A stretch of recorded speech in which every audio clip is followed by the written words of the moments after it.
Welcome back to another video. Today we're talking about the Badis Badis, also known as the Blue Badis, a small but fascinating freshwater fish from South Asia. These fish are a great choice if you want an interesting addition to your aquarium. The Badis Badis are small. They usually max out around 1 to 2 inches. The males are the most colorful. When happy or displaying, males show vibrant blues and deep reds, as you can see here. Females are more subdued in color, mainly browns and grays, which help them hide their eggs in the wild or even in your aquarium. These fish can also change the intensity of their colors depending on their mood. As far as tank setup, they prefer a heavily planted tank. As you can see here, this is my 90-gallon planted community tank. They do like plenty of hiding spots. When I first got this fish, it hid a ton, and now it's becoming more confident. It knows there's no predator in the tank, and it's responding to food much more readily. A 20-gallon would be the minimum I would do, just to, again, give them ample space, and the bigger the tank the better, pretty much all the time.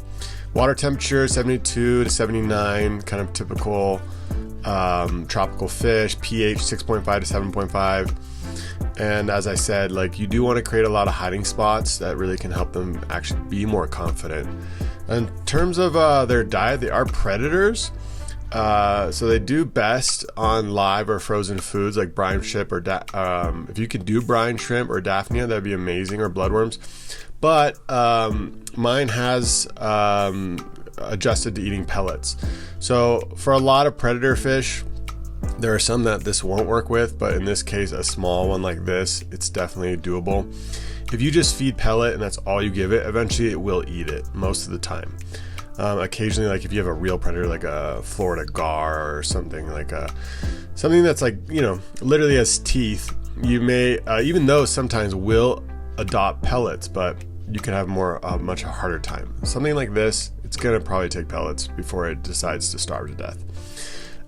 It can be a little territorial, but that works if your other community fish, if you have enough space and they're bigger than the Badis Badis, right? The Badis Badis is a very small fish.